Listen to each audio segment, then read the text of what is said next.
de Deus Pai, Jesus Cristo, sois bendito, sois ungido. Teu irmão estava morto e tornou a viver. O Senhor esteja convosco. Ele está no meio de nós. Proclamação do Evangelho de Jesus Cristo segundo Lucas. Glória a vós, Senhor. Naquele tempo, os publicanos e pecadores aproximavam-se de Jesus para escutar. Os fariseus, porém, os mestres da lei criticavam Jesus. Este homem acolhe os pecadores e faz refeição com eles. Então Jesus contou-lhes esta parábola. Um homem tinha 2 filhos. O filho mais novo disse ao pai: Pai, dá-me a parte da herança que me cabe. O pai dividiu os bens entre eles. Poucos dias depois, o filho mais novo juntou o que era seu e partiu para um lugar distante. E ali esbanjou tudo numa vida desenfreada. Quando tinha gasto tudo o que possuía, houve uma grande fome naquela região. E ele começou a passar necessidade. Então foi pedir trabalho a um homem do lugar, que mandou para seu campo cuidar dos porcos. O rapaz queria matar a fome com a comida que os porcos comiam, mas nem isto lhe davam. Então caiu em si e disse: Quantos empregados do meu pai têm pão com fartura, eu aqui morrendo de fome? Vou-me embora, vou voltar para meu pai e dizer-lhe: Pai, pequei contra Deus e contra ti. Já não mereço ser chamado teu filho. Trata-me como um dos teus empregados. Então ele partiu e voltou para seu pai. Quando estava longe, seu pai o avistou e sentiu compaixão. Correu-lhe ao encontro, abraçou e cobriu de beijos. O filho então lhe disse: Pai, pequei contra Deus e contra ti. Já não mereço ser chamado teu filho. Mas o pai disse aos empregados: Trazei depressa a melhor túnica para vestir o meu filho, e colocai um anel no seu dedo e sandália nos pés. Trazei um novilho gordo e matai-o. Vamos fazer um banquete, porque este meu filho estava morto e tornou a viver. Estava perdido e foi encontrado. E começaram a festa. O filho mais velho estava no campo. Ao voltar, já perto de casa, ouviu música e barulho de dança. Então chamou um dos criados e perguntou: O que estava acontecendo? O criado respondeu: É o teu irmão que voltou. Teu pai matou o novilho gordo, porque recuperou com saúde. Mas ele ficou com raiva e não queria entrar. O pai, saindo, insistia com ele. Ele, porém, respondeu ao pai: Eu trabalho para ti há tantos anos. Jamais desobedeci a qualquer ordem tua, e tu nunca me deste um cabrito para eu festejar com os meus amigos. Quando chegou esse teu filho, que esbanjou teus bens com prostitutas, matas para ele um novilho cevado. Então o pai lhe disse: Filho, tu estás sempre comigo, e tudo que é meu é teu. Mas era preciso festejar e alegrai-nos, porque este teu irmão estava morto e tornou a viver. Estava perdido e foi encontrado. Palavra da salvação. Glória a vós, Senhor. És o tempo de conversão, és o dia da salvação. Ao Pai voltemos, juntos andemos, és o tempo de conversar. Louvado seja nosso Senhor Jesus Cristo. Para sempre seja louvado. Gostaria de saudar a todos, sejam bem-vindos. E você que está em casa, acompanhando conosco, ou seja, rezando conosco, sinta-se contemplado por esse santo mistério. Pois bem, meus queridos irmãos e irmãs, nós contemplamos Evangelista Lucas, capítulo 15, onde contém 3 parábolas, por isso se chama o coração do Evangelho. E aí nós vimos a história de um pai, né, pai amoroso, nós conhecemos como filho pródigo. Interessante que o texto diz que o pai tem 2 filhos, mas a razão que faz com que Jesus contasse essa parábola, a gente já pode ver na primeira versículo, lá em cima. O que acontece? Os publicanos pecadores aproximavam-se de Jesus para escutar, ao passo que os fariseus, porém, os mestres da lei, criticavam Jesus. Ou seja, para mestres da lei, assim como os fariseus, eles condenavam os publicanos pecadores. Então, como eles pessoas públicas, então não tem essa graça de alcançar a salvação. E a Jesus veio justamente por aqueles que estão perdidos. Interessante que Jesus vai contar essa parábola do pai que tem 2 filhos. Um filho mais novo disse ao pai: Pai, dá-me parte da herança que me cabe. O pai divide os bens entre eles. A lei previa, quando o filho mais novo pede uma parte da herança, o pai pode dar 1/3, enquanto que o filho mais velho recebe uma parte, ou seja, o dobro. E o que aconteceu? O filho mais novo juntou o que era seu, partiu para um lugar distante. E ali esbanjou tudo numa vida desenfreada. Quando tinha gasto tudo que possuía, houve uma grande fome naquela região e ele começou a passar necessidade. Ele perdeu tudo que ele possuía. Não só os bens, mas também, podemos dizer assim, também a própria vida, né? E depois começou a passar por necessidade. E aí tomou juízo, podemos dizer assim, que a ficha caiu. Sentiu a saudade da casa paterna. E aí o filho se arrependeu, queria voltar para a casa do pai. E aí nós podemos ver aqui, quando diz no versículo 15, então foi pedir o trabalho a um lugar que mandou para seu campo cuidar dos porcos.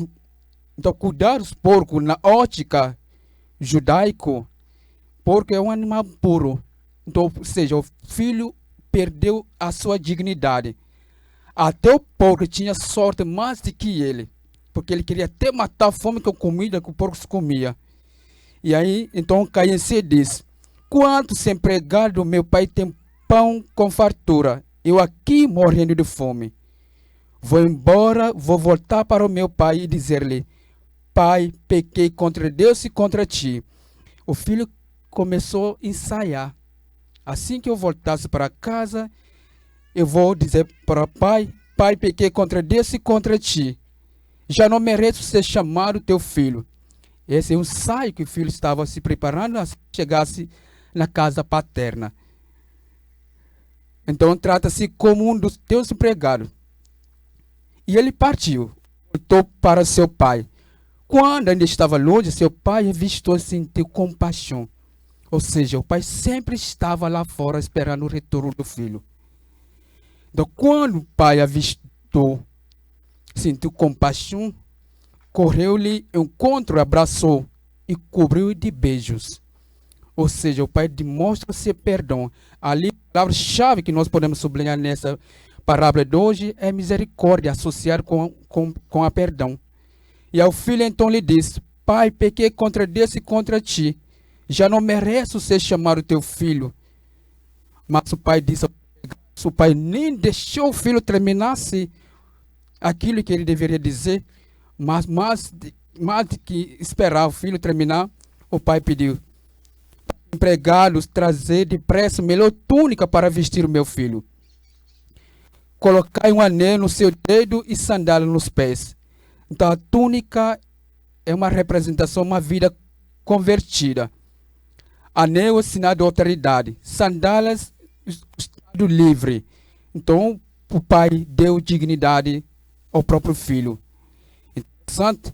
E dali que aconteceu? Trazer um novilho gordo e matar-o. Então matar um novilho gordo, que não é algo tão comum, só se é uma ocasião muito importante. E aí o pai pediu para matar o novilho gordo. Fazer um banquete. Porque este meu filho estava morto e tornou a viver. Estava perdido e foi encontrado.